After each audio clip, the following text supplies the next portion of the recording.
Good morning everyone, and welcome to the Deeper Life YouTube channel, a channel dedicated to truth tellers and game changers.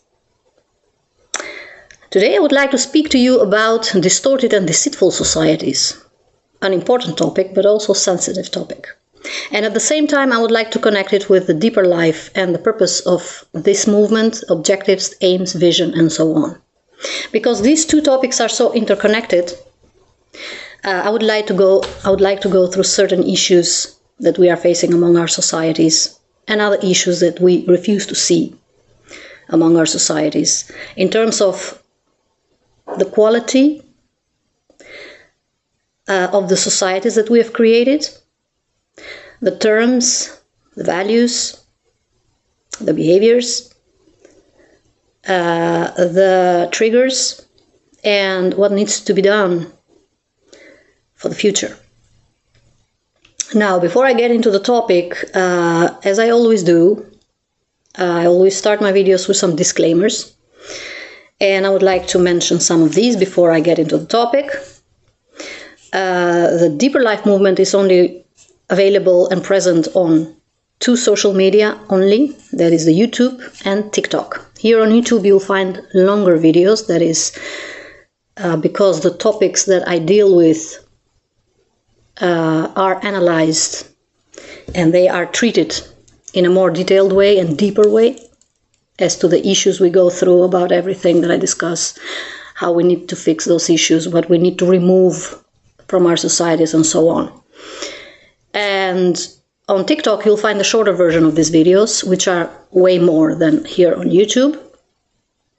The videos on TikTok, of course, the purpose of the TikTok is to make short videos, so the videos there are not longer than 10 minutes, 12 minutes max. So if you don't have patience and time to follow me on YouTube and to listen in depth of these topics that I treat on YouTube and I discuss, then feel free and you are more than welcome to join and to follow me on TikTok, where you'll find about 85, if I'm not mistaken, 85 videos about different topics. I deal there not only issues among our societies, but also about issues within leadership, politics, spirituality, true stories that we use as a ground for learning our lessons within our society, not only as societies, but also as individuals.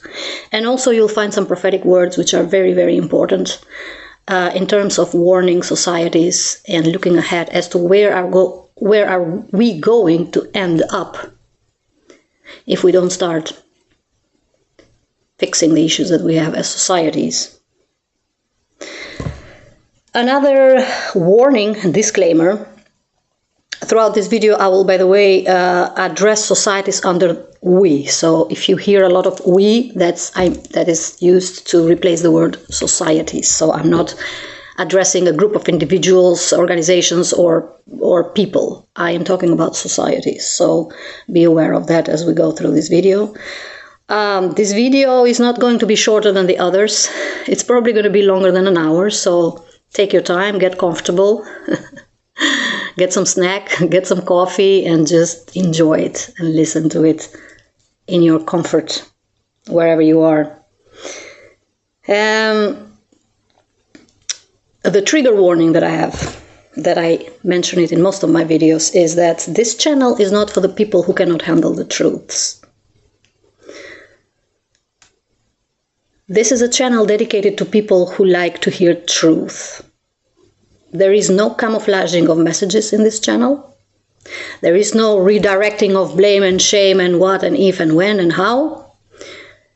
In this channel, I speak about things exactly as they are.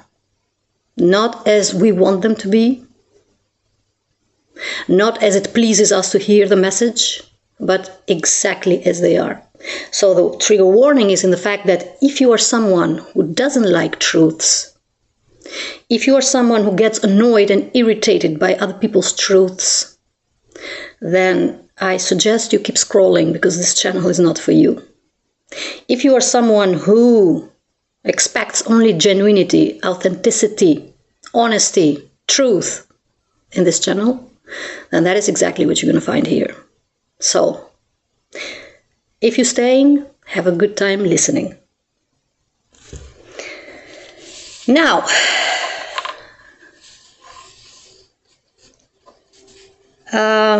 before I get into the topic itself, let me say first the topic of this video. The topic of this video is the distorted societies and the need for pursuit of a deeper life. That's the topic for today. And of course, as I said in the beginning, to introduce the deeper life as well. Now, before I start with the points that I have for this topic, let me read to you a short paragraph, or at least 2 paragraphs, from one of the prophetic words that I have also shared on TikTok. You can listen to these prophetic words there. Just to do an intro into the topic of what is going on with our societies and with us. Yeah. So I'm going to read it to you to keep it accurate and not derail from the message here. We live through troubled times, and it seems trouble has become so familiar that we no more experience it as something unusual. As political, social, economic, and moral decay is leading entire nations, we try to control the circumstances, influence outcomes, and even distort the truth about the reality. Incapable of establishing order, we try to move forward, but our attention is somewhere else. We crave attention, power, recognition, domination, accumulation, glorification, and ego boost. Our entire identity in our humanity seems to be compromised, and we aren't able to see further than our noses. We've become entitled and arrogant, judgmental and self-absorbed, and broken spiritually as well. We have let fear dictate our lives, and we refuse to take a leap of faith. We keep drowning in our own sorrows and resentment towards everything and everyone around us. Divided by hate towards each other, lack of vision and future faking, we then try to find someone to blame. There must be someone's fault for our misery. We just need to find the one who is guilty. Someone towards which we can throw our failures and release our burden of responsibility from ourselves. Because pointing our finger at someone else for our own failures is the easier choice.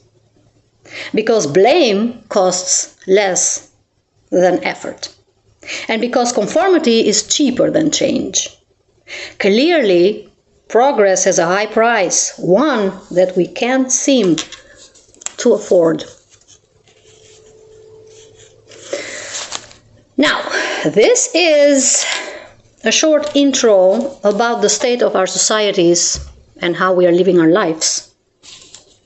Of course, this doesn't describe everything that's going around us, because we would need a long winter night to describe the state of our societies in detail. However, today I would like to stop in several points that are very important, not only for this topic, not only to discuss them, but also for the vision that we hold as movement.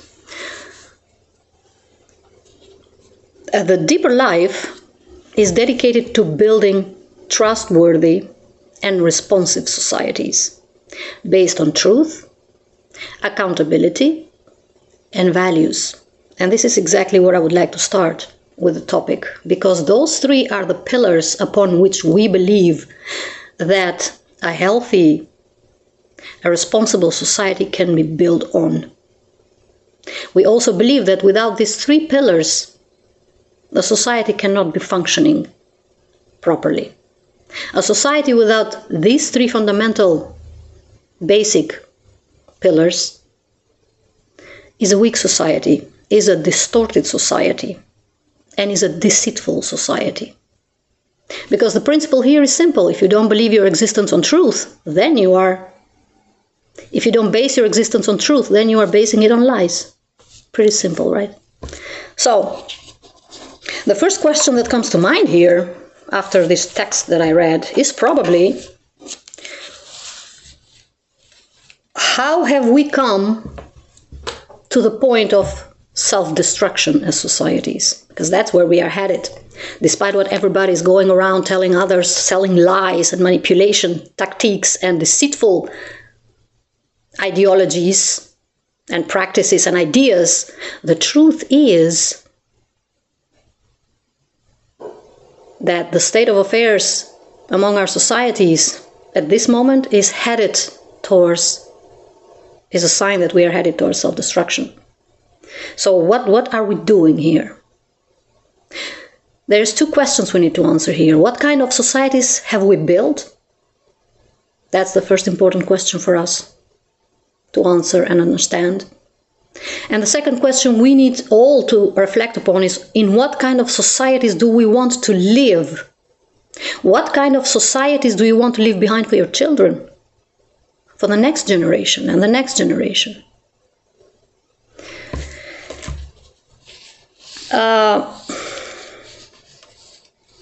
We have become, unfortunately for all of us, we have become distorted and deceitful societies, and also delusional societies, divided societies. So as you can see, we have many flaws. The problem is, and the question here is, why? If we want to build these trustworthy societies that we want to build, the core word is here trust. Trust. Are we trustworthy societies? I think we're not. Because trust is based on two very important elements: truth and honesty. And it seems to me that we as societies worldwide are not capable of truth and honesty. Let's start with the truth. We have a big problem with the truth. As societies and individuals, we have big issues with truth on three levels: individual, personal level. We are not able to accept truths. People do not like to hear the truth. People do not like to live their truth. People don't even like to, they are not even interested to seek the truth. People like to go through life in deceitful ways. People enter entire relationships and marriages and partnerships and jobs and everything they're doing and careers based on lies and deceit. That's how they build the entire career. That's how they build the entire life.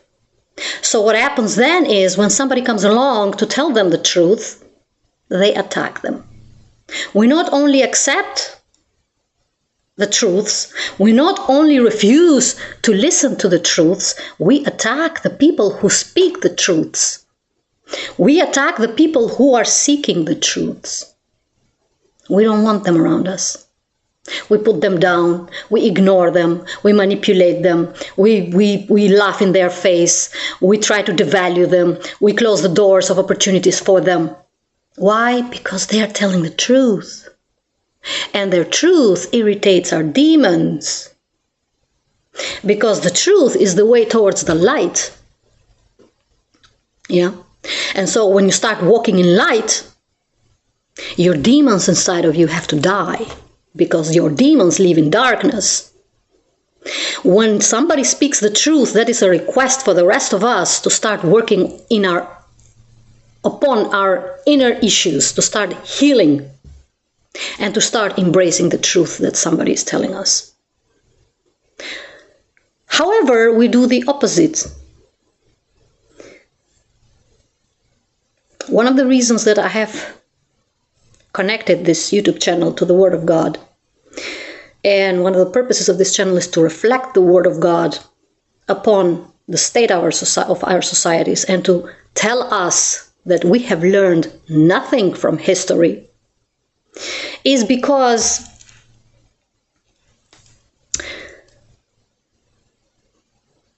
We have been warned for thousands of years to change our wicked ways. We have been warned. God has sent us prophets throughout history, many prophets, to warn us to change our ways, to stop lying, to stop manipulating, to stop killing others, to stop raping, to stop offending, to stop gossiping, to live in our truth. However, throughout history, we keep doing the exact same mistake, which is we kill the prophets. We kill the people who tell the truth.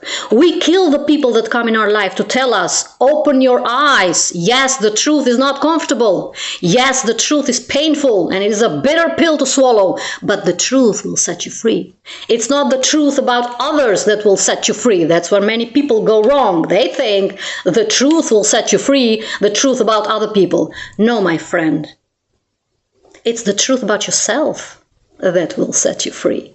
But in order to reach that point, you need to accept your truth. You need to be able to speak your truth. You need to be able to have the spinal cord and the backbone to stand for the truth, despite what everybody tells you. Unfortunately, we do not do that. Why? Because we are building coward societies. Societies that don't even have the decency to speak the truth. There are people on this planet that they can't speak the truth even if their life depends on it.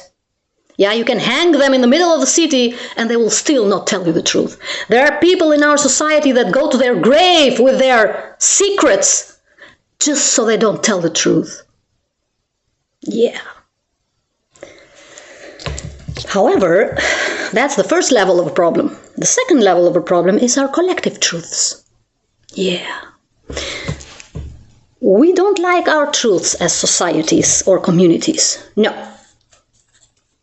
We don't like it. The truth about life.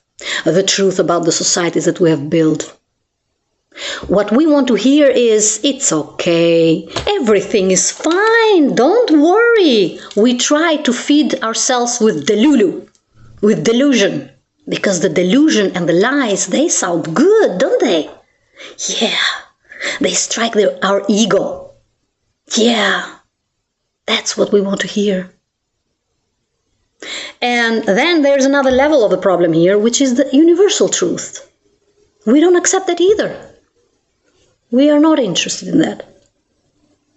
We are not interested in universal truths, such as the existence of God. We don't believe in that. We will go around and end our lives and finish living on this planet with all kinds of theories, with the most disturbing theories that you could ever think about your existence, but the only truth that is very simple. The only truth which tells you where there is a creation, there is a creator. Yeah? And the way to believe that is very simple. Check your pulse. Watch your breath. The biggest lie that people like to tell themselves is that they have control over their lives. Yeah. They think they control life. They control everything around them, the circumstances, the direction of their lives. You control nothing, my friend. You can't control even an argument with your wife back home. Yeah? So no, you control nothing. It's good for you that you think that, but you don't. So as you can see, we have problems with accepting, living, and seeking our truths on many levels. Yeah.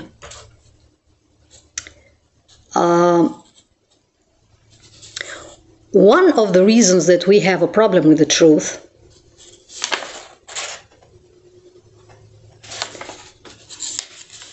is because we cannot agree what truth is. We can't. As individuals and societies, we have a big problem with agreeing what truth is. We have reached a point in human history among our societies where we convince ourselves that the truth is what I want it to be. Yeah, we even have this very famous expression, well, you have your truth and I have my truth and, let's agree to disagree. Well, that's a very interesting theory, my friend, but that's not how truth works. Truth is a fixed standard outside of your opinion, outside of your feelings, outside of your emotions, outside of your belief systems, because that changes too. And the reason is simple. All of these things are not stable. They change. You can't get up one day in the morning and say, today this is my truth, and then the next day change your mind about that and say, well, you know, no, that's not it. This, what I see today, this is my truth, the way I feel today.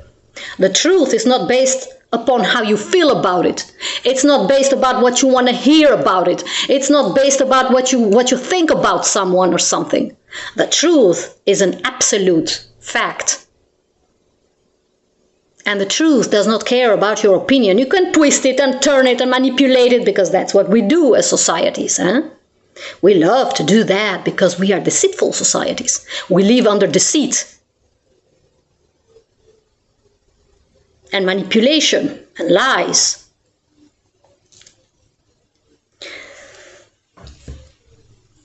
So the truth accepts no interpretation about it. The truth is the truth or is not the truth. Something is truth or is not truth. There is no such thing as my truth, your truth, that person's truth, that organization's truth, that political party's truth. No. If you're doing that, you are manipulating the truth. And the truth does not tolerate manipulation. Yeah? A simple example, which is pretty funny to illustrate this, is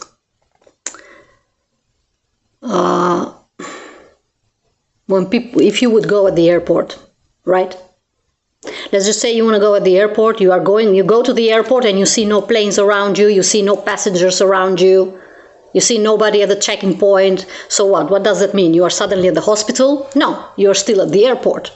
The truth is always the truth, whether you see it differently, whether you analyze it differently, whether you accept it or you don't accept it, whether you ignore it or you attack it or you don't attack it. The truth is there even 100 years after you're gone. The truth is exactly where you have left it. Yeah? So,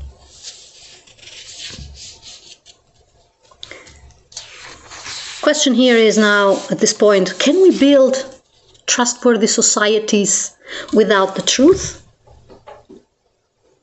Can we build healthy societies without being able to be honest? Can we build strong societies by refusing to hear and to express our own truths? Not only that, but by refusing to live in truth. You need to live your life in truth. It's not enough to speak it. It's not enough to seek it. That's not sufficient. That is still on superficial level. You need to live your life in truth. That means you should not tolerate evil doing. That means you should not tolerate liars around you. That means you should expose people who live their lives in wickedness. And yes, I know what you're thinking. People will attack us for that. Of course they will attack you. But this is not about the people. This is about the way you live your life. This is about your compromise. It's about the quality of your life. And this is about you, when you go at the end of your life, on the dying bed, to be able to say, I stood up for something and it mattered. I don't care who attacked me. Yes, I was attacked, but I don't care, because I stood up for something that mattered, and I left something meaningful behind. I left a message, I left something to the next generation. That's what life is all about. And that's why you should live your life in truth. Now,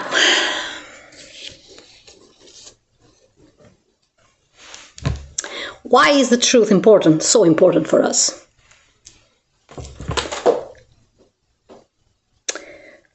Our relationship with the truth, individually, personally, but also as societies, defines the quality of our societies. You cannot live your life based on lies and then expect honesty outside. That doesn't work.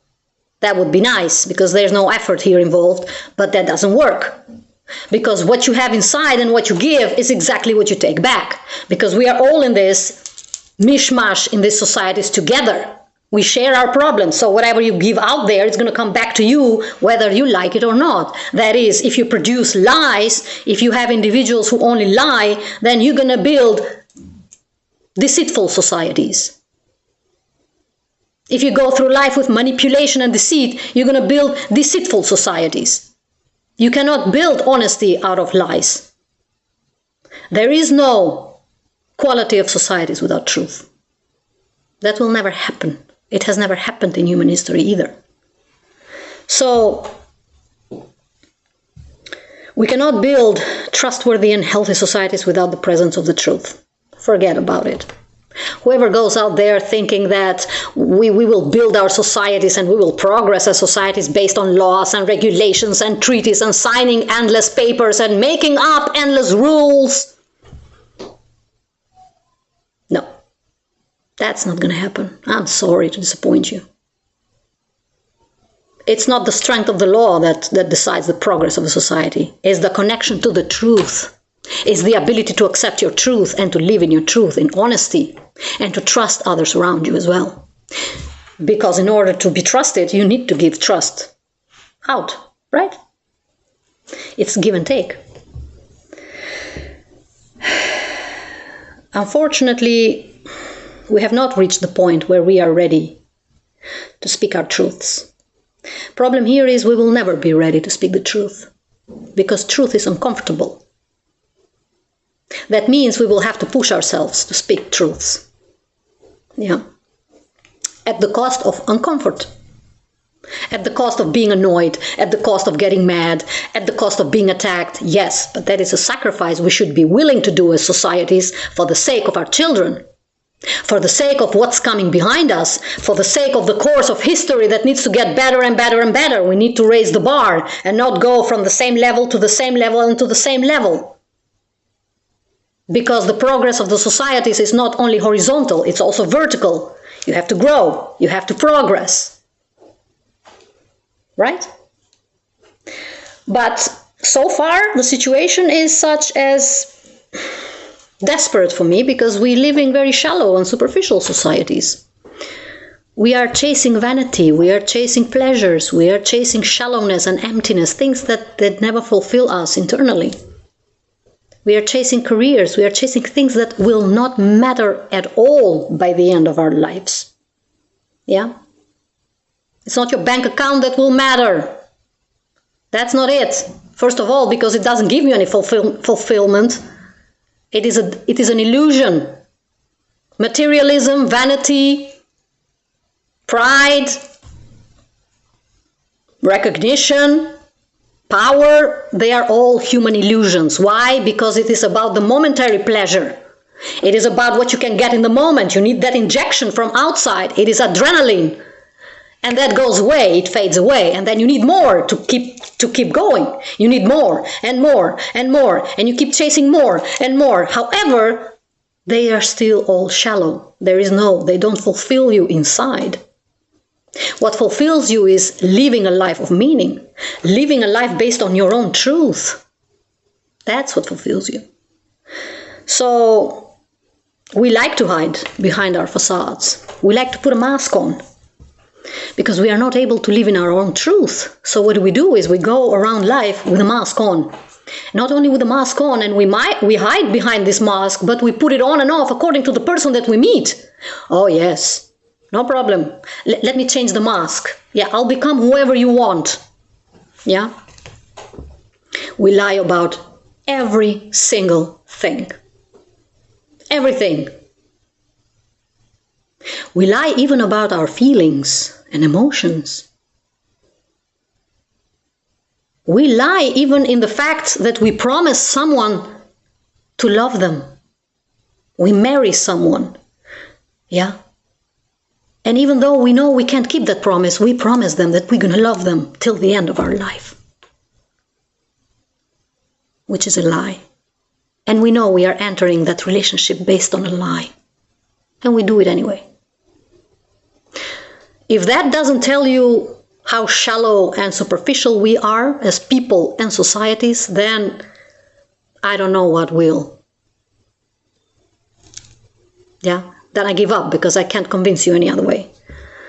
If you're not able to see that, there's no hope.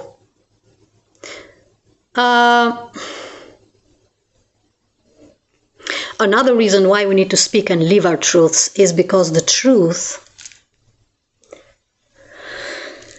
is about setting things in motion.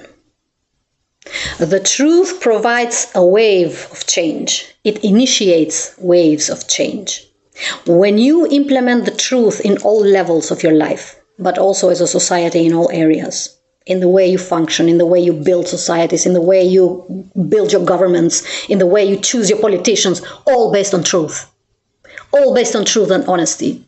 Then you start creating a new wave of change, a new wave, a new reaction that will ask for the darkness and whatever lies in the shadow to come to the light. The truth is about exposing what's going wrong with us.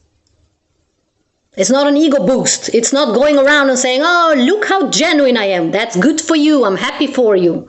But it's not about that. It's about the effect that the truth has at large. What is going to happen when you speak the truth? What is going to happen when you live the truth? What is going to happen when you stand for the truth, even if everybody around you is lying? Yeah?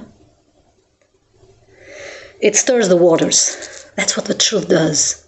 It stirs the waters. Let me remove this because it makes noise and I'm afraid that the microphone will pick up a lot of disturbance here.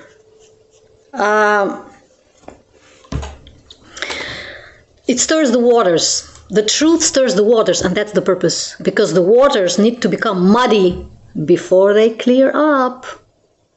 That's the principle here.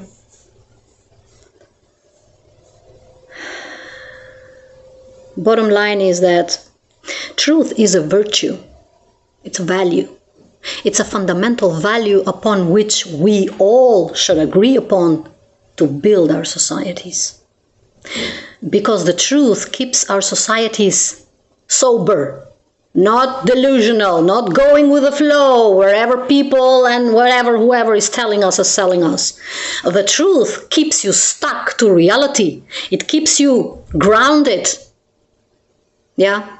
And the truth gives a very important message to everybody around you, which tells them, you cannot manipulate me because I know what the truth is. You can distort it and you can change it and you can be the most, you can have a Hollywood script about the story that you're telling me, but I know the truth and I know my truth. So no, my friend, you cannot distort me.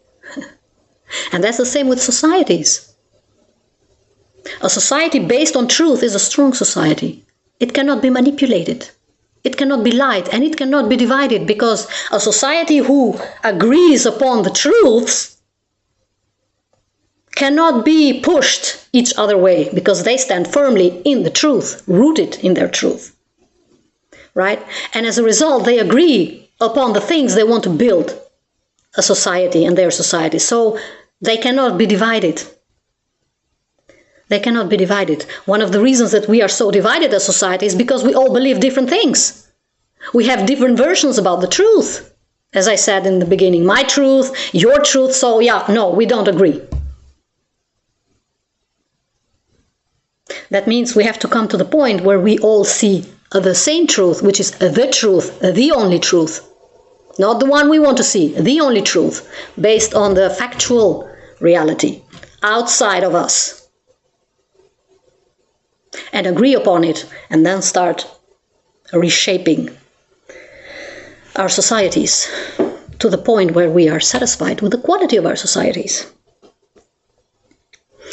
Because what happens here if we don't do that is that when we remove the truth, as we have removed it out of the equation of our existence and of the building of our societies, then we become distorted. We lose our balance. We lose our balance. A society who doesn't stand upon truth, they stand on nothing. They stand on shaky ground because they change their mind about the truth every day. So no, that's not a stable society. That's a society that has no idea what they're doing. That's a society who goes with the flow. That's a society who is unstable, unbalanced. And that's a society that can be defeated and destroyed at any moment. Yeah.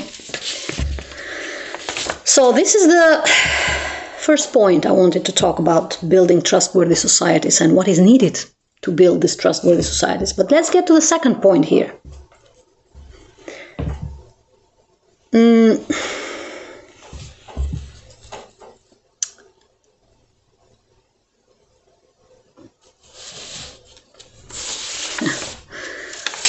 The second interesting point here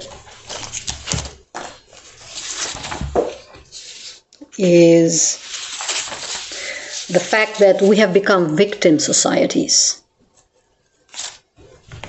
Victim societies. What does that mean? That means we like to play the victim. Yeah, that's another truth we don't like. We love to play the victim. What does that mean? We have not only become indifferent and individualistic, but we like to blame everything on everybody else. Yeah.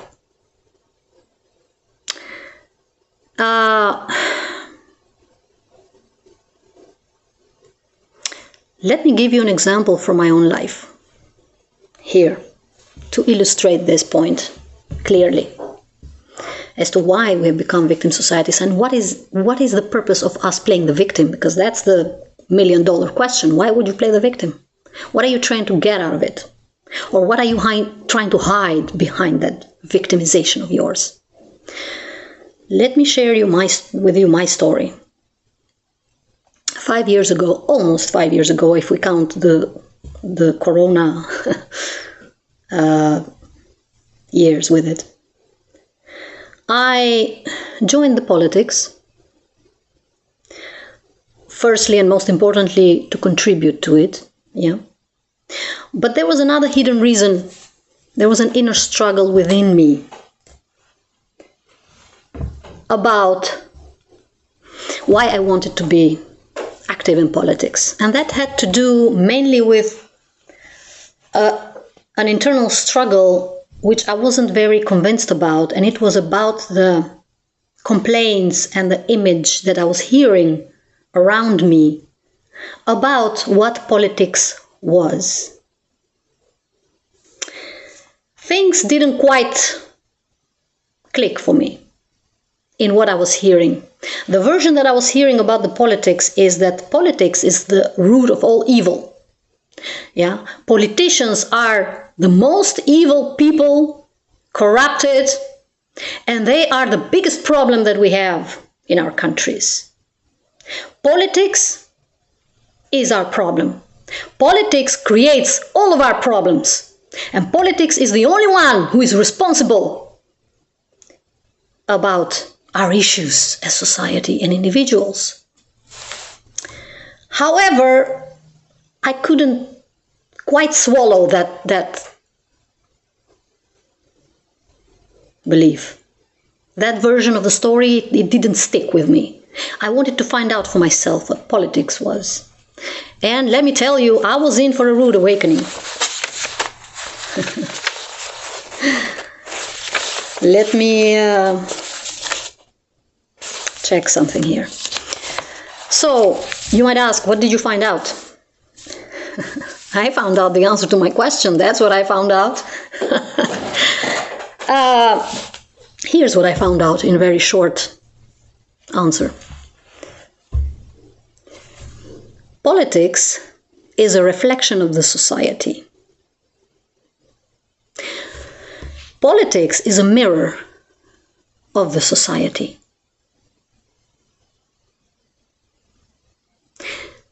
Is politics part of our issues? Yes. Is politics also distorted? Has politics many problems? Yes, of course. But is politics the entire problem? No, it's not.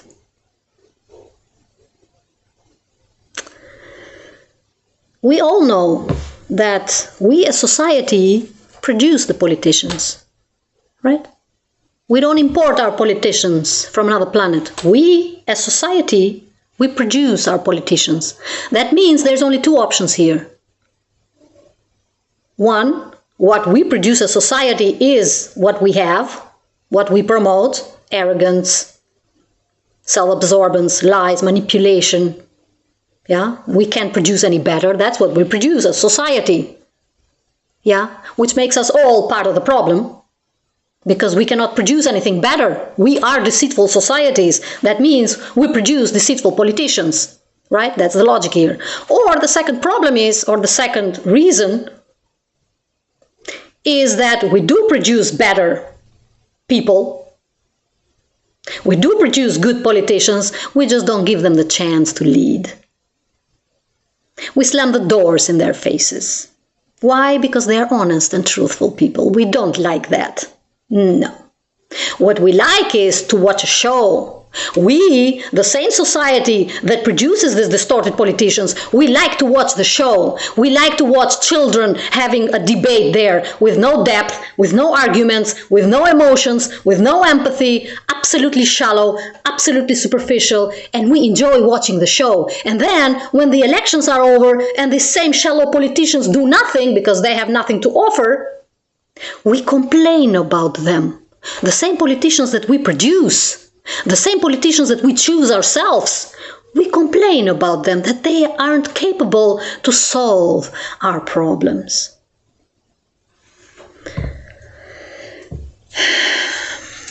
So, what is going on here? Because if we go with the theory that the politicians are not the entire problem, then who is the problem? We are. All of us. All of us. And the other million-dollar question here is, why do we as societies then play the victim here? If we know we are the problem, if we know we are producing the politicians that we are producing, if we know the politics is going just as bad as it is everywhere, then why aren't we as societies doing anything about it? Because we are not the wagon of the politics. That's the other lesson that I learned in politics. A society is the watchdog of the politicians. A society is not the tail of the politics. Yeah? So why aren't we doing anything to fix these issues? Because we like to play the victim. That's why. Yeah. Why? Why do we play the victim? Because playing the victim is easier than change, isn't it? Because when you point your finger towards someone else and you say, it's your fault for my misery, you, the elite, you are my problem. And when you move and you point your finger towards someone else, whether that's a politician, your government, your system, whatever that is, you convince yourself that you are not the problem. Because look, I'm down here, I don't have any power. The politicians have the power. They are doing everything wrong. Me, I'm the victim because no, I can't do anything about it. And that is a trick that you use to convince yourself that you have no responsibility and no accountability about the way that you are living your life. That means you should sit back with a cocktail in your hand and expect from your government and your politicians to solve your problems.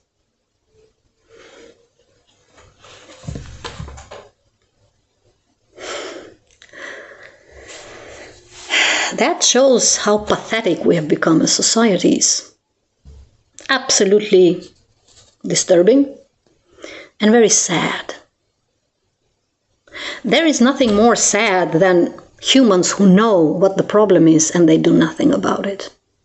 That's pure sadness right there. That's how you slowly die from inside. Putting a smile on your face and going outside there and pretending and pointing your finger to the politicians in your country, that doesn't solve anything. I'm sorry to disappoint you. Just because you're smiling, it doesn't mean that the problem is gone. The problems will be there until you take accountability, get up, open up your mouth, and start standing up for the truth and for the causes that need to be protected. Yeah? Let me ask you something. How many organizations do you have in your country, that are busy with the state of the society? that are trying to bring politicians and people from the society and from the social order to discuss the issues. Because if the world is in the state it is, yeah, and we are not happy with what is going on around us, which is very clear, then clearly the society and politicians are not on the same page. We clearly are fighting and wanting different things. So why aren't we talking about the issues here? Why aren't we telling the truths that we need to face as society? Why aren't we acting as the watchdogs towards politics to hold them also accountable for what they are doing wrong and take responsibility for our part, our role that we play in building the societies? Going outside there and around there with theories such as there is a group of corrupted people who have my fate in their hands and there's nothing I can do about it, that is the biggest lie. That is the biggest deceit that you will ever hear in your life. That is a pure lie. Clean. Here's another way that we avoid our accountability. For those of you who followed the elections in the United States last November, I don't know what you saw there. What I saw was a divided society. After the elections, I saw Americans going against one another, attacking one another. They even stopped talking and communicating to family members, yeah, because of their ideology, because of who they voted for. And that is a clear sign of a divided society. Not only that, what happened was that there is this wave of delusion that is coming from the US that we also are adopting here in Europe. And that is the theory, we versus them, or us versus them. What is that? Us versus them. Us who versus who? So us, the people here down on the bottom, we are the victims. And there is some other people up there that are completely different from us. They share nothing with us, that are our enemies. They wish us harm. And that is the elite. Whatever that means. I still have no idea what that word is. But let's just assume it is what people think it is. Elite, the rich people and the highly educated people. Yes, they mean us harm. So it is us versus them. So we and them are two different kind of people.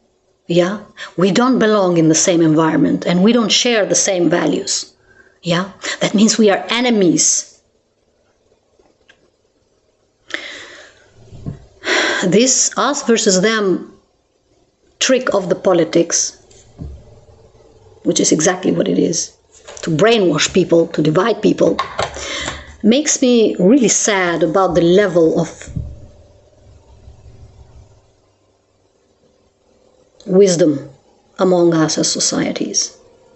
Because a stable society or an individual, a smart society,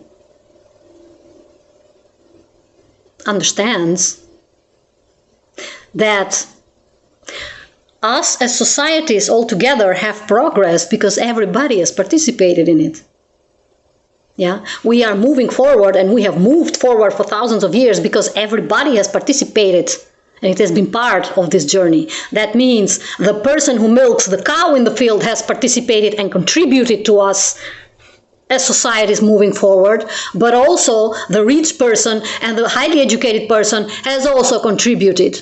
That means we are into this all together. That means we cannot function without each other's contribution. That means we all need one another. That means us versus them. It's a lie.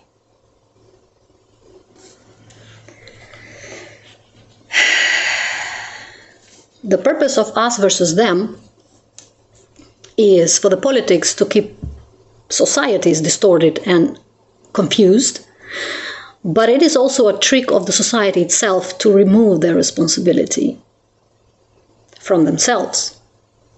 Because they tell themselves that there is a group of people up there, whether that's politicians or organizations or whatever that is, that are ruining our lives here on the bottom. Problem is, change does not start up there. It's not top down. No, whoever thinks the progress is top down is sadly mistaken. Progress comes bottom up, my friend. It begins here with us, with me, you, everybody else. It begins with us as societies. And then it goes up.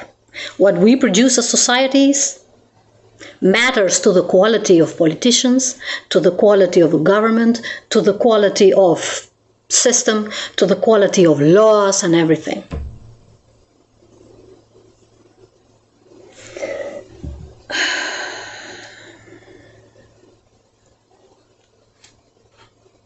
So what do we do here?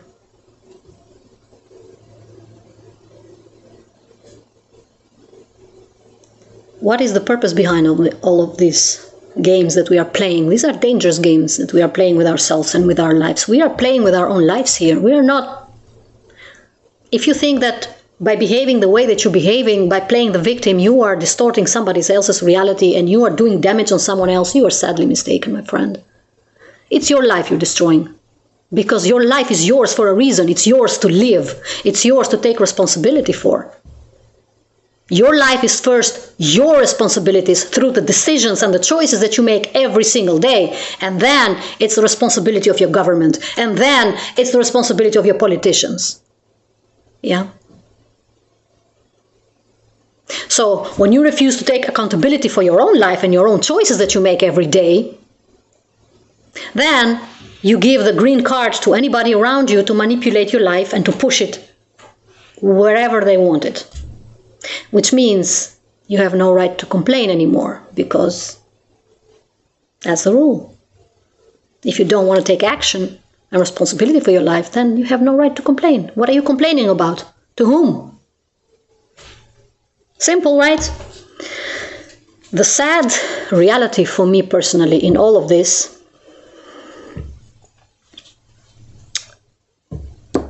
is that we are playing victims because we are not interested in change. Because change requires action. Change requires many things, my friend, and not everybody is able to do that. Change requires that you grow up, because what we produce now in the societies are basically mature men and women acting like children. That's what we're producing. Yeah, that's what we are producing. Children. You need to mature. You need to grow up. You need to start taking responsibility. You need to work on yourself every single day. That's where change happens. Change is not waking up in the morning and saying, today I'm going to change, and it's a magical story. Change is painful. Change is very painful. So no, we don't want to change because we are afraid from change. We are insecure societies.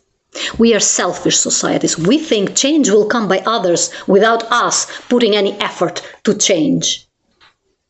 Well, I don't know who told you that, but people lied to you. If someone told you that. That's a lie you're telling to yourself, probably. So no, we are not interested in change. What we are interested in is by the attention that we get from the complaining. Yes, when you play the victim and you complain, oh, everybody's sorry about you. I feel so sorry about you. But when somebody comes with the truth to tell you to change, to take accountability for what you're doing, to fix your mistakes, then no. Go away. You do not belong in my circle. Because I like to live in my Delulu land. I don't like truths and honesty. Because truth and honesty will put a mirror in front of your face and say, come here. What are you doing? Fix it. Fix it. What are you complaining about? What did you say? Fix it. Oh yeah, well, I don't have anything. I don't have any power. Here's the second lie that people tell themselves.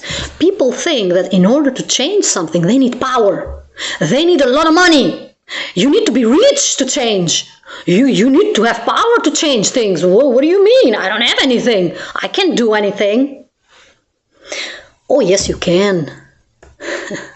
Let me tell you how you can change yourself and the world too, by becoming a better person every day. Yeah, that's enough. That's it. You don't need any power. You don't need any money. You don't need any glorification. You don't need any compliments. You don't need any validation. All you need is to do better choices every single day. When you wake up in the morning and you think about the previous day, you ask yourself the most important question: how can I be a better person than I was yesterday? That's it. That's how you change. The world changes through your example. Not by you complaining all day. La la la la la. Yes, we know we all have problems. Yes, we all know exactly what the problems are in this world. Problem is, we're not doing anything about it. That's the problem. The problem is not that we are stupid. The problem is not we don't understand what the issues are. The problem is the lack of effort. Me, you, everybody else. So, change finally means to remove old habits, timelines, belief systems, practices, and to replace them with new, better, qualitative things. That's what change is. So, you like to go through life by complaining and playing the victim? That's your choice. But don't go out there acting entitled to have something back, because you don't deserve anything, my friend. No effort, no benefits. Yeah, it's very simple. Life is very simple. We humans complicate it too much. No efforts, no benefits. That's it. Easy peasy. Let's get to the third point here.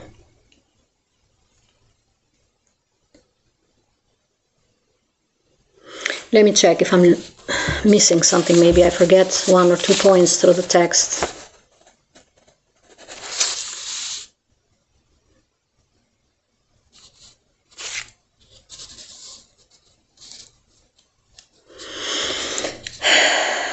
Okay, I have a lot of information here, so bear with me if I take a pause just to check if I'm going the right course here with my points, because sometimes I get too passionate about something and then I just derail from my points. So bear with me and don't forget to enjoy as well. Third point that I would like to touch upon is that we have become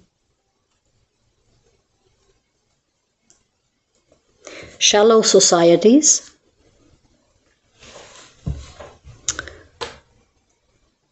empty societies, because we have compromised our core identity as societies, which is based upon the values and the virtues that we promote.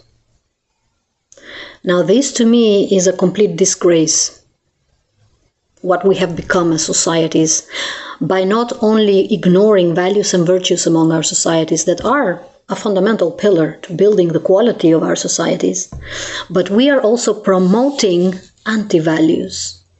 Yeah. We are going out there teaching people and bragging people that you can get ahead in life by manipulating. Yeah, who needs honesty? Forget about it. We are telling people that human decency, respect, holding someone accountable, telling them to be honest for once in their life, well, that's too much to ask for. You are asking too much because, if you are a decent person, you're just stupid. You should be decent only when you want to benefit something. Yeah. So you need to go in life playing the snake. Yes. Putting a mask on and off. Doing immoral things. That's how you get ahead in life. And that is, to me, absolutely disgraceful. Absolutely disgraceful.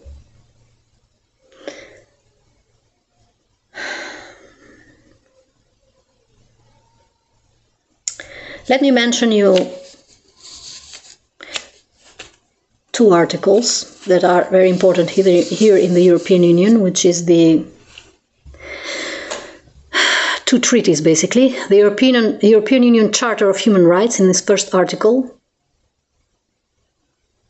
and the Universal Declaration of Human Rights, according to which human dignity, I'm taking one of the values, just to underline how important our values are and virtues. Human dignity is the most fundamental right. It is stated in Article 1. Article 2 is the right to life. Article 1 is the right to dignity. Because dignity is the foundation of freedom, justice, and peace.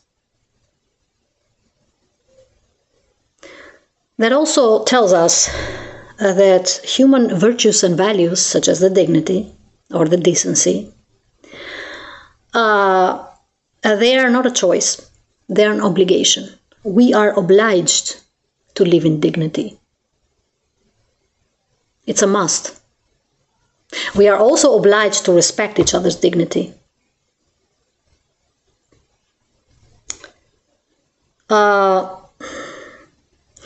When we remove the inner system of values and virtues that stabilize us as societies, then we have compromised our inner system.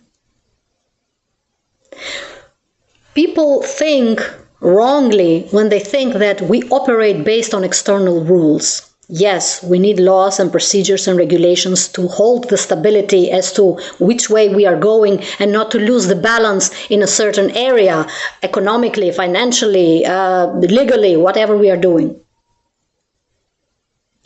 But the system of values and virtues, which is an internal system, which has to be just as strong and just as applicable in every area of our life, it is a source of stability for us as humans and societies, because it also defines the quality of our societies. How you live defines the quality of your life, right? You cannot live a toxic life and then expect a healthy lifestyle. That doesn't happen. That's a delusional thought if you are having it. So that means our inner system is compromised. Here's an example to illustrate this, to make my point clear. Have you seen these people that know someone? People who come to power, for example. We have known these people, maybe we were neighbors to them, maybe we were family members with them.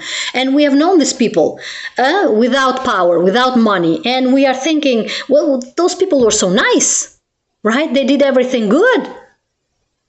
They were polite, they were respectful, they were following the laws, they were obeying to the law, they were being morally correct and righteous people, right? They walked in righteousness, they were just people and fair people, and then we see them get to power. And the first comment that we make about such people is the very famous quotation of "power corrupts you," or "money ruins you."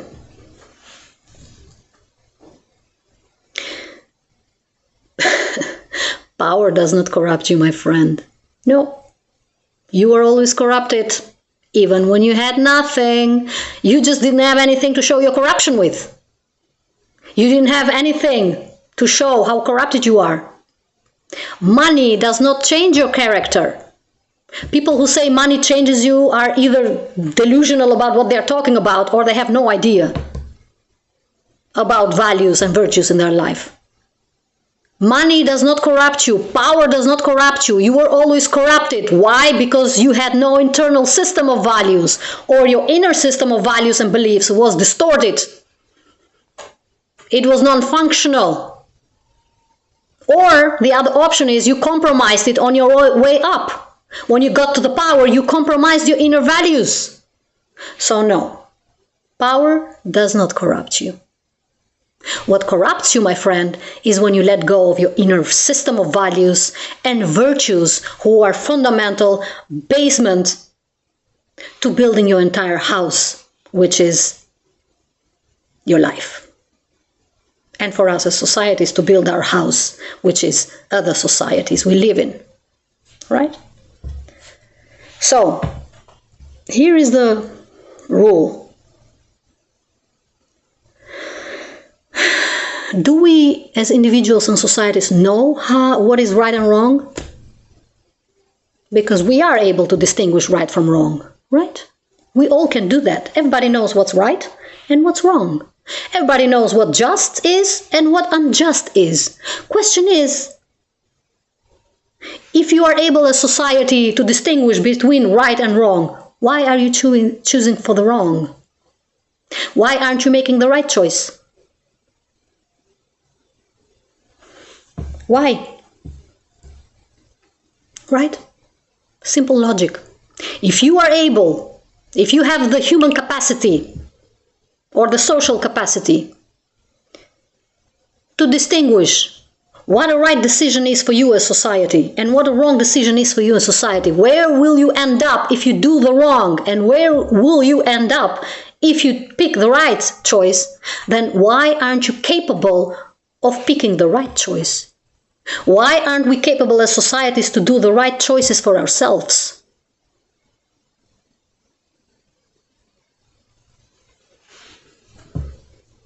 Here's my version. Because we aren't interested in changing. No, we are not.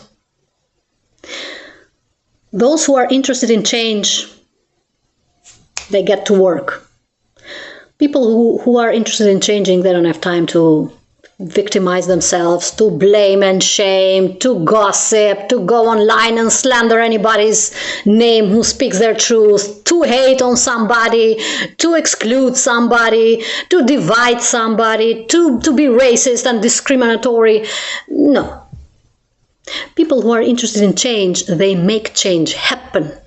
That's the problem. And no, dear friends, so far, we are not interested in change. We like the comfort we are living in. It's comfortable. Not only it's comfortable, we benefit out of it. Whoever goes out there blaming on their governments and blaming it everything, their misery and everything on everybody else, the neighbor, the migrants. Oh yeah, big problem with the migrants because they are here to steal your life. Yes, that's another problem that we have with blaming and shaming and playing the victims. Oh, poor me, somebody from another country came here to steal my job. Really? Is that the truth that you see?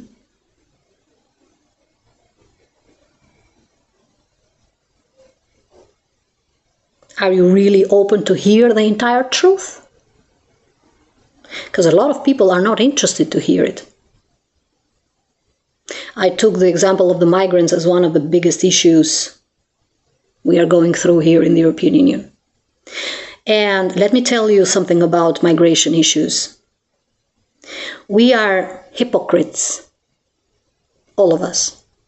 Why? Because we like the benefits from the migrants. Oh yes. We like the cheap labor. Yeah, we like it. And we like treating them like trash, like second-handed citizens. Even though we sign all of these treaties that human dignity is not to be touched. No, the same countries who signed these same treaties promising each other, because that's what a treaty is, it's a promise, that every country that will be in issue and in troubles with the migration, the rest of the countries will come to rescue and to help them. No, what we do is we throw migration and migrants like the hot potato in everybody's face. No, it's not my problem. You take it. No, you take it. It's your problem. And we treat them like pieces of trash. So you can see, my friend, we are not only refusing to change,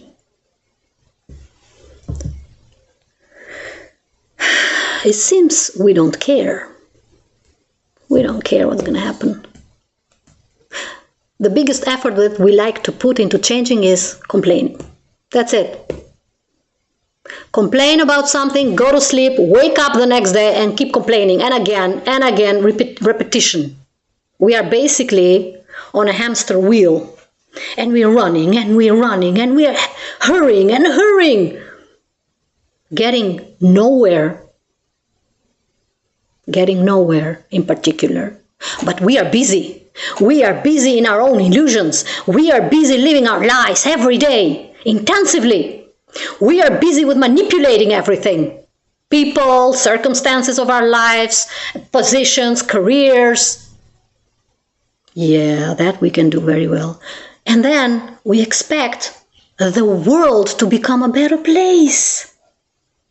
Well, how delusional are you? Where do you think change comes from? From whom? You are the change. You, me, everybody else. Because here's another problem with the humans. We people think, or some people think, okay? Let's not generalize it here. Some people think, I'm just one person. What harm can it do if I lie once, if I steal once? Nobody saw me. There's no harm in it. So the rest of the people are good. It doesn't matter if I'm just one person. I can do no harm. That's the problem. The problem is everybody's thinking exactly like you. That's why nothing changes. Everybody's thinking I'm just one person. No, you are not one person. You are producing as one person, but when you put millions of people with that exact same attitude and mindset, then it's no more an individual person, my friend. Then it's a phenomena that you are producing a society. Then it's a worldly behavior. It's a big issue. It's no more your problem. It's no more one individual's behavior or attitude.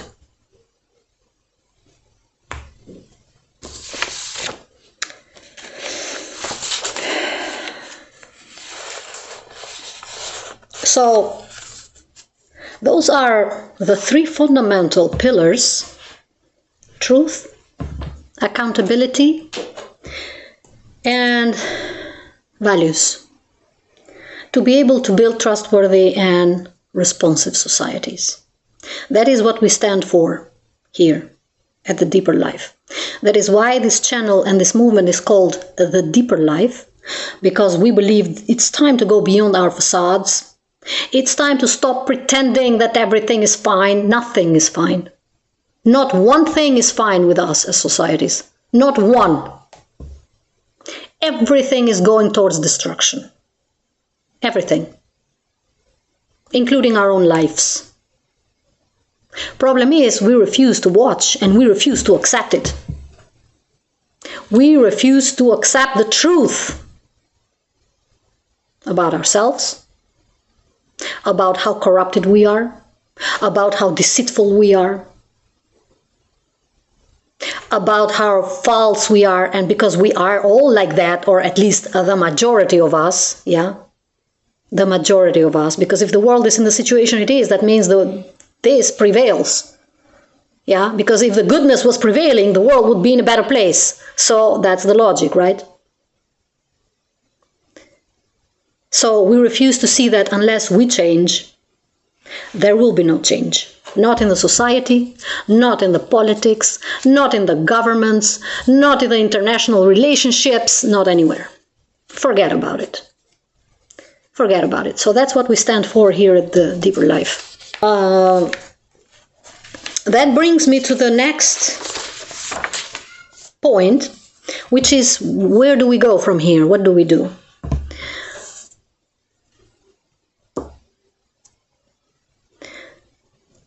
We need to agree on a few rules as to how we are going to function as societies in order to answer that question that I raised in the beginning. What kind of a society do we want? Because sometimes we know what we want, we just don't know how to get there. Yeah? If you ask people what they think a better society would look like, they will give you an answer. They know what is better choice. They know what is a just society. They know what is a better society. They know what is to live in humility and in empathy and in goodness. They know all of that. Problem is, we are entangled in our own issues and problems so deep that we don't know how to get out of there anymore. So the first thing to do is to agree on certain rules where we can start shifting the perspective about what we have built and what we are building and what we want to build. So here's one of the rules that we at the Deeper Life look forward to agree upon as societies. We cannot change what we cannot confront. Unless you confront your issues as a society or individual, there is no forward movement. There is movement in circles, in repetition, in going through the same experience over and over and over, but there is no forward movement in terms of the quality and growth. Right? You'll go around chasing your own tail because you are not facing the issues. You are swiping them under the carpet. You are ignoring to watch them, to see them. You are ignoring them. You are refusing to accept them, but you are not facing them. So there is no change there unless you confront your reality. Unless you accept that the problem is not somewhere else, but that we are all part of the problem, and unless we all do our part to solve the problem, there will be no forward movement. There will be no progress. That's the truth. That's what we have to agree on. So,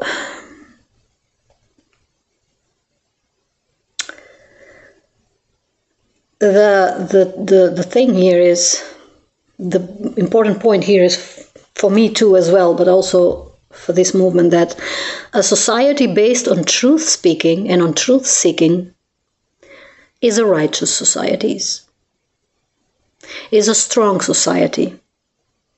You cannot fool a society who lives in its truth. Forget about it. Nope, you can't. Even an individual who knows its truth, you cannot fool them. They know the truth. They know who they are. They know what they stand for. They know where they are going. They know the values and principles that guide their lives. So no, you cannot fool them. And the same goes for our societies. Because a society who lives their truth is a solid society. You can't push it. You can't bully it wherever you want it to go. No politician, no government, no system, no law, no procedure can manipulate such societies. Societies that agree to live upon truth. And societies who face their issues head on, without being afraid.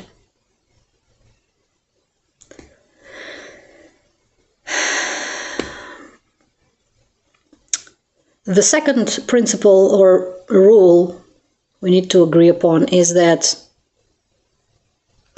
we cannot start living better lives and building righteous societies who are just, who are fair societies, if we do not expose the wrongdoing. You cannot build upon filth. You can't build on that. You need to clean up the filth first. You need to expose what is going wrong. And no, this is not about conspiracy theories. I don't do conspiracy theories. I do not believe. I studied law. We don't believe in things we cannot prove.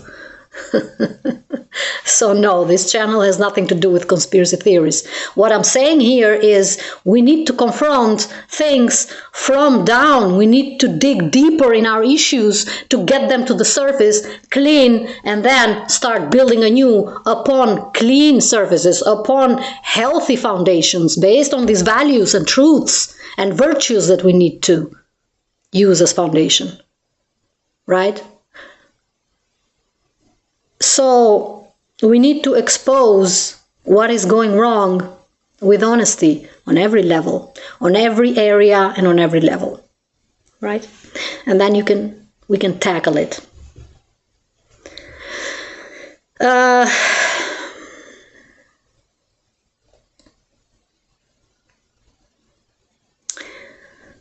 There is a nice sentence here that I've underlined, which I like a lot, and it goes, we live the lives that we create, not that the lives we imagine or we would like to create. And normally and usually, history has showed us that we live the lives that we deserve, not the lives that we want. That is one of the main principles that I have followed in my own life. You don't get to live the life you want.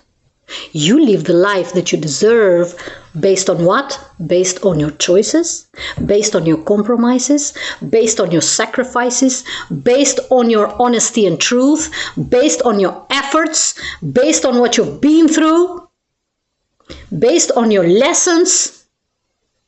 So, you go out there living your life through manipulation? Well, that's the life you're going to get back, my friend. Make no mistake about it. I can guarantee you that right now. Because human life is not a matter of physical laws only. Human life is guided and is a combination of physical laws, what we are experiencing here, what we can touch, see, taste, and hear, whatever, and spiritual laws. And spiritual laws. That is, when you do something here to corrupt the system, yeah, you can corrupt the judge, you can give him some money to get you out of jail, or to twist the law in your favor. But there are other laws up there, spiritual laws that guide your life as well. Which means you're going to live exactly the life that you deserve. That is why a lot of people think that they are doing the right thing in life, but they are breaching other laws up there. And then when they get misery back in their life, they are very surprised. Well, why is my life so miserable? I was a good person. Were you? Check again. And again. And one more time, just to be sure. Because you might be wrong, my friend. If there is one thing that cannot be manipulated in this life, it's the life that you live. It's a fact. What you get back in life, it's a fact that proves what you have done in your life. The way we have built our societies, whatever is going around in our societies, the misery, the wars, everything, is a sign and it's a fact as to how we are building these societies. Based on what? If you see shallowness around us, then that's how we are living, in shallowness. If you see stupidity around you, that's what you're promoting. Yeah? And I know what you're probably thinking. Well, no, I'm not doing anything about it. No, I'm not doing anything. It's not my fault. Well, doing nothing, it's doing something. Yeah, when you ignore what needs to be done, when you close your ears and your eyes to the truths around you, then you are participating in wickedness. Yeah, when you avoid justice and you push away righteous people, people with good hearts, then you are protecting the devilish ways that you are living.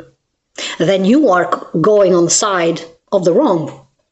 Because that's the beauty of life. There's only two options in this life. We cannot choose a third one. There's either goodness or there is either evil doing. If you're not choosing for goodness, then your choice is pretty clear. Right? Those are things you cannot manipulate. You can try to distort them and interpret them the way you want, but as I said, the truth does not care about your opinion. The truth is the truth, whether you like it, whether you see it, whether you ignore it or accept it.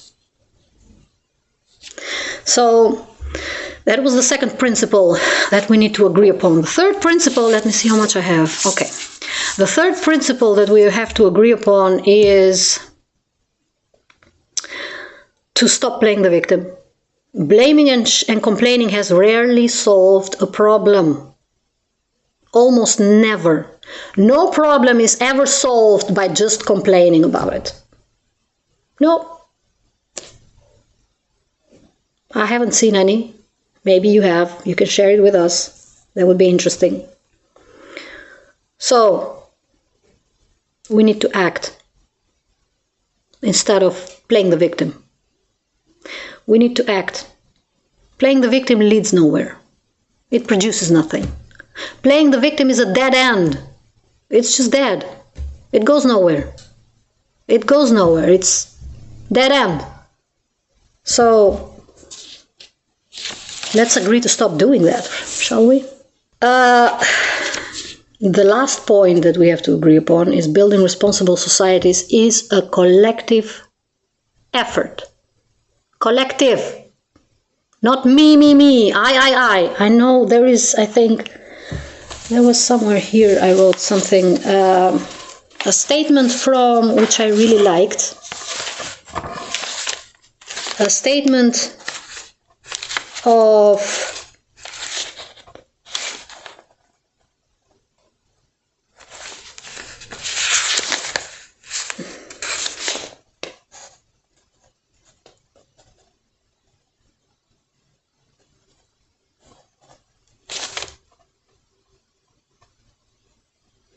I think it was Edmund Burke, I am not sure, correct me if I'm wrong. There was a nice statement from him that went, in a strong society, in a healthy society that functions healthy, the we is more important than the I. Unfortunately for all of us, we are producing and building societies that are mainly focused on the I. We have become individualistic and selfish to the point where the only thing that matters is me, me, me. It's just me. We don't even sit to listen or have a conversation with someone or discuss a topic if there is no self-interest involved. Why? Because why would I be interested in your story if there's no benefit for me? Because me first. And then we have invented another stupidity which goes, well, if I don't have myself, what am I supposed to give you? People think that they need to have a lot of possessions in order to help someone. People think that they need to have millions of dollars in order to donate something. No, you don't. No, you don't. Sometimes all you need to give is your time. Sometimes all you need to give is your attention to listen to someone. Just listen. Sometimes one compliment, one single compliment, can change someone's entire day. Entire day, the entire mood can shift by one positive comment or one negative comment of yours. That's it. So no, my friend, you don't need millions of dollars to impact anybody's life. All you need is be human, a decent human. Yeah?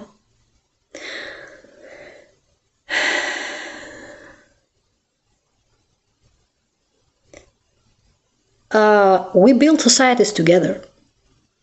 Whoever thinks that societies are built by everybody going in their own direction and everybody doing whatever they want to do, and it's me and you, it's you, and everybody else is everybody else, you are sadly mistaken. It is the collective effort. It is the collective input that builds us. Yes, we have individualistic choices to make. We have individual personal choices that we need to make every single day for our own quality of life. Of course, I'm not saying you shouldn't do it.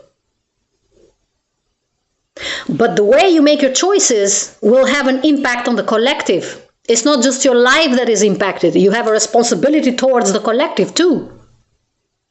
Stop living your life in your cocoon. You are not in a jungle. You are not in a desolated island alone. There you can live whatever you want, however you want. You can make up your own rules. You can do whatever you want.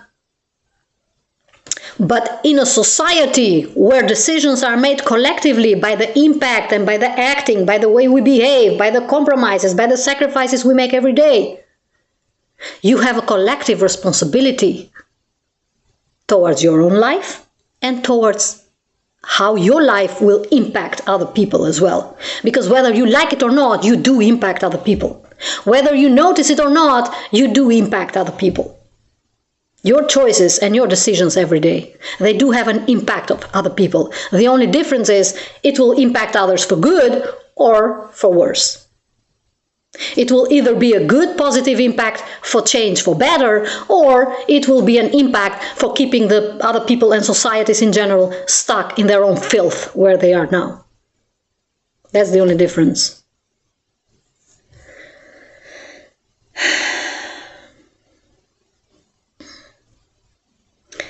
The principle here is simple for me. At the core, we all want the same things, right? If we ask people worldwide, what do you want? They will tell you the same things. We want the same things, people. We want love. We want security. We want health. We want a little bit of money. We want a little bit of validation and attention. We want the same things. We want peace. We want the same things. Question is, why aren't we achieving these things? Because everybody's busy with different things. Everybody's busy with their own individualistic, selfish choices. Nobody thinks, how is my decision going to impact somebody else? How is my mistake going to impact my family, my children, my friends, the society at large? Because my behavior reflects something. Let me give you an example to close this argument here. I don't know how many of you have seen this video. There's a video going around on the internet of two ladies, young ladies, being held on a leash like dogs. And they're just parading on the street. There's a man holding these two dogs, ladies who pretend to be dogs because they believe they're dogs. And then they are parading around the city somewhere in New York. I don't know where it was. And then people walking by and smiling at them. Basically telling them it's okay to be delusional. If you believe you're a dog, then that's what you are. It doesn't matter what the world says. What matters is what you believe for yourself. Even though that's completely distorted and cuckoo in your head, even though you need medical help, you should be locked up in a hospital and not on a leash like a dog. It doesn't matter. Because the truth doesn't matter. What matters is what you want. Even though that's a total lie. But that matters the most. That's what matters the most. And what happens is here is not about these two ladies on a leash. What happens is they are going out there in the world spreading an example of what life should be about. Yeah? And they are promoting a behavior. That's the problem here. That is how we impact others. And so these two ladies will become 4 ladies, and the 4 ladies will become 8 ladies. And before you know it, it's what we call normal. Yeah. That's one of the biggest problems we have as societies, because we are calling everything normal now. Yeah? Oh, it's normal. Nothing surprises us anymore. Nothing shocks us anymore. Why? Well, I've seen it already. Been there, done that. Which is dangerous. That right there is dangerous. What we promote as societies is not only important, it's dangerous. Yeah? Make that your first rule. I have a few more points here that I wanted to add. Let me see.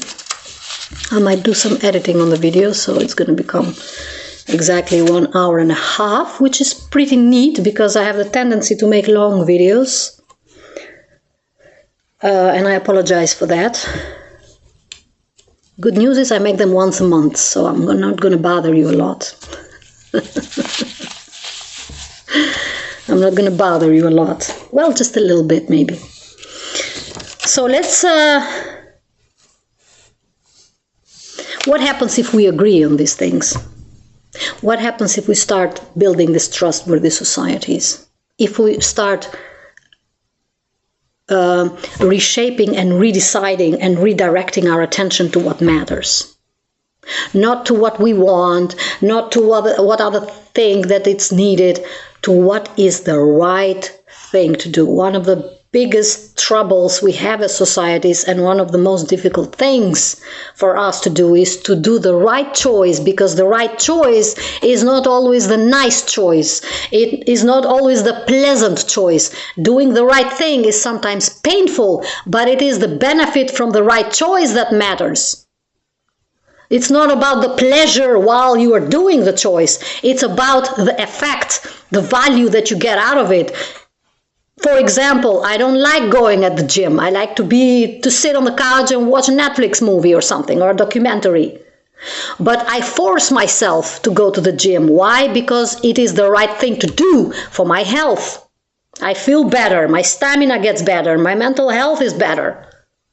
I keep my weight under control. So there are many benefits that I look for to force myself to go to the gym. It is the right choice. It is not the desirable choice, but it is the right choice.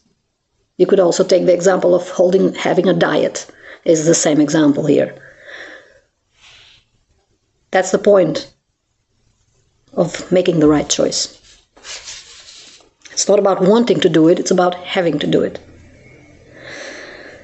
So what happens to trustworthy societies?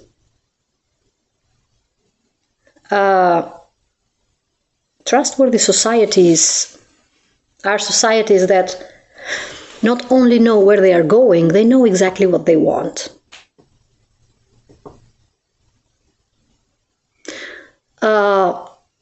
I don't know if you are following this entire debate about TikTok being banned in the United States as of tomorrow, if I'm not mistaken.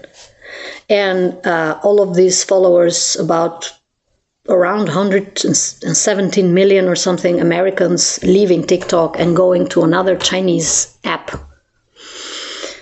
as a way of taking revenge on their governments for being lied for years.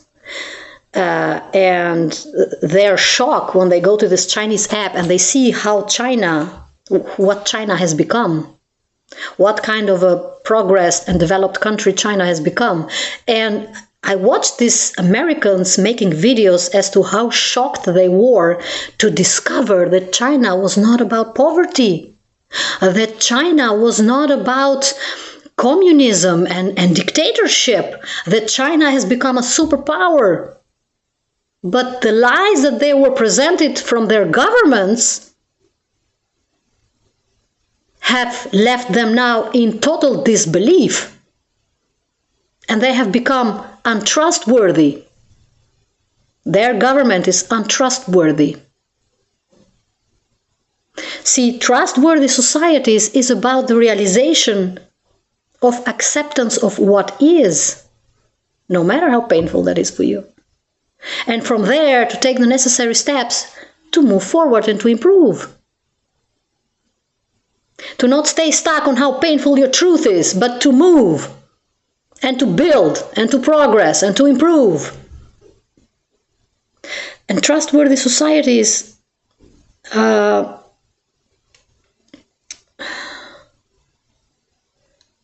societies that know how to hold their balance, because they base their identity on all of these values and pillars that we mentioned.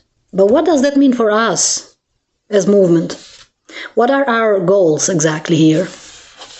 Because so far I talked about the benefits of all of these values, the way we are supposed to build our societies, what is going wrong in our society. So basically I answered the question of what is going wrong in our societies and what kind of societies we should want to build. So I'm going to stop briefly in some of the points that we as movements strive to achieve, of course, together with others. What we aim here is to identify prevailing practices or ideas that might be problematic within a social order and bring them to our attention with the purpose to engage and to start changing them. Another aim is to act as a catalyst of change and to create an environment where we can produce agents of change, people that live based on these principles and virtues that I mentioned. to be able to shift the perspective and to raise the bar higher as to what kind of societies do we need to build. Yeah. So basically, to shift the perspective into building societies where we want to act as vessels for improvement, right? Where we are not only forced by the circumstances to change, but where we desire to change ourselves, and by changing ourselves to shift the perspective and to shift the level of expectations as well among our societies, right? And to encourage forward movement together. Another point that is important for us here to achieve is to provide sight and insight into the current state of the affairs, with the aim to disrupt and break old cycles and to create new cycles for change. Because we are in constant movement. Whether we want it or not, we are pushed to move. Problem is, are we moving in the right direction or are we moving in the wrong direction? That is the only thing that matters to us. So in order to do that, we need to identify the wrong practices. We need to identify where we are stuck. What are these stuck moments, the problematic points that we have that we can't seem to just remove in our societies, right? Another aim that we have is to set the standard higher in terms of leadership by promoting and supporting leaders that are called to be leaders and not just elected. I have made a separate video on leadership that I posted on Facebook, but also it's on TikTok, about the need to produce spiritual leaders. Those are leaders that live based on these virtues and values and principles in their life, and they have no space in their life, and they allow nobody and no one to guide them based on other trails of directions and patterns, or challenge them in the ways that they promote and provide leadership. And of course, by choosing the right leaders with the right virtues and values, we also promote the right leadership. We also shift the political culture as well, political mindset as well. So you see, it's a chain reaction, and that is one of the most important things that we as societies need to initiate. The last point is to balance, to restore the balance, the lost balance within our societies by molding the right values among us and communities, and by facing our challenges together. So those are the points and the objectives that I had for you, for us as a movement. But I believe, in general, I gave you a pretty good picture as to what we are doing here. Of course, this is just the beginning. We have just started. There will be probably many other things that will be implemented in the way that we do things, in the way that we promote healthy societies, through projects or collaborations. However, it's still early for that. We are still in the process of developing. And this is the first phase that I wanted to share with you as to who we are as movement, and why is it so important that we as societies take charge of our future and take charge of our lives, and do not wait until anybody solves it for us or anybody invites us to do anything, but that we start speaking about our issues and organizing with each other, and found and co-found ways and pathways and initiatives to be able to bring our issues to the attention of whoever we want to bring it towards, but also to take action ourselves, and start solving our issues. One of the reasons that we cannot seem to catch the politics' attention is because we don't have much to offer, and that's the truth. As societies, we have become so distorted, so flawed, so shallow, that there is nothing that we can offer to anybody. The only thing to do now is to face our truths, to accept what we have become, and to take it from there. To take it from there to the next level. And strive towards progress and improvement as societies, but most importantly as individuals too, because we as individuals build the societies, right? Or at least we are a big important part of our societies and communities. So that is very important.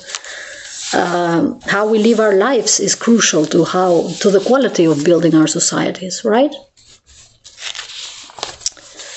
So let me see if I forgot something here.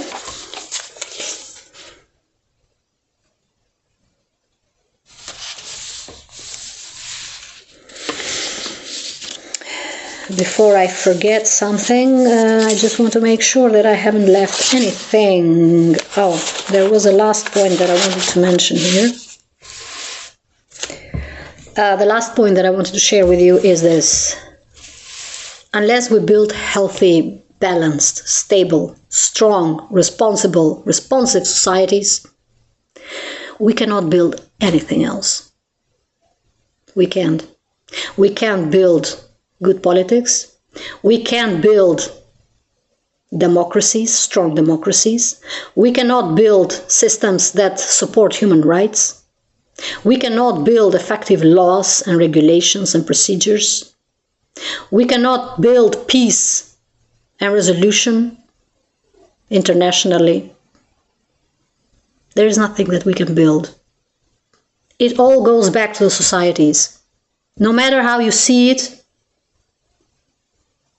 it goes back to us. It comes all back to us as societies. And so our only duty is to build decent societies, honorable societies, generous societies, tolerant societies, respectful societies, valuable and responsible societies. Societies that don't play the victim but take charge of their fate and their future. And that, my friend, is not a choice. That is a duty and responsibility we have towards ourselves, towards our families and children, and towards generations to come, but also towards our countries and the systems that we are building. And with that in mind, it has been almost 2 hours now. I will leave you with this. I hope you will reflect upon these points, and I hope you will follow us in the future videos. Feel free to share these messages if you find them valuable and important. I hope to see you in the next video. Have a good day, everybody. Bye.